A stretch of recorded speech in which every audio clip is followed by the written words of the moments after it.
Syria में तख्ता पलट के बाद लोगों को उस अरब स्प्रिंग क्रांति की याद आ रही है जो दिसंबर 2010 में ट्यूनीशिया से शुरू हुई और धीरे धीरे पूरे अरब में फैल गई थी।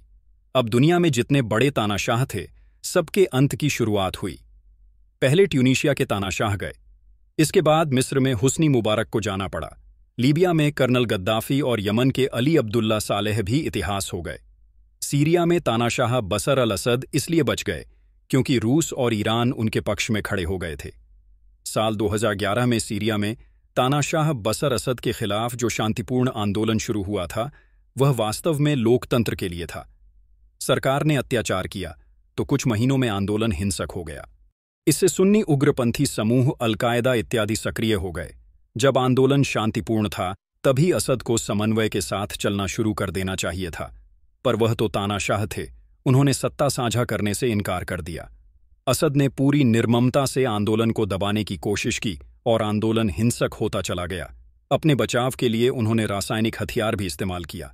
इसका असर हुआ कि 50 लाख से ज्यादा सीरियावासी विस्थापित हुए, दूसरे देशों में जाने को मजबूर हुए।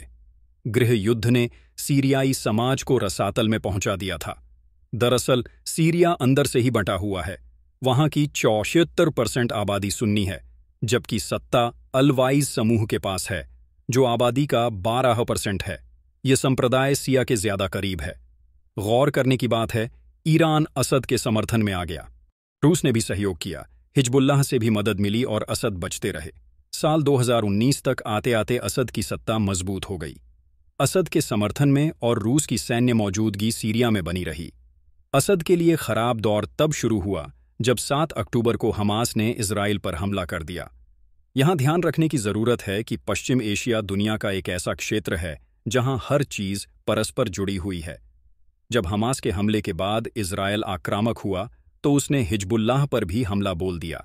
हिजबुल्लाह लेबनान में भी है और सीरिया में भी।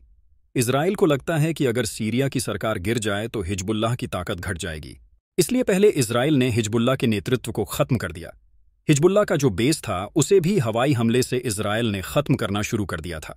असद की हुकूमत को कमजोर पड़ते देख विद्रोहियों ने फिर पांव पसारने शुरू कर दिए। इसी बीच रूस ने एक बार फिर असद के पक्ष में बमबारी की, पर उसे जल्द ही पता चल गया कि अब असद सत्ता नहीं संभाल पाएंगे। असद अकेले पड़ते गए, उनकी सेना में फूट पड़ गई। आला सैन्य अधिकारियों ने साथ छोड़ना शुरू कर दिया। इससे असद का जमीनी आधार खिसकता गया। अंततः राजधानी दमिश्क पर विद्रोहियों का कब्जा हो गया और असद को जान बचाकर भागना पड़ा। ध्यान रहे, बशर अल असद के पिता सैन्य कमांडर और रक्षा मंत्री हाफिज अल असद ने भी सन 1970 में तख्ताफ पलट से ही शासन पाया था। तानाशाह हाफिज अल असद की मौत 2000 में हुई और उसके बाद से उनके दूसरे बेटे बशर अल असद गद्दी संभाल रहे थे।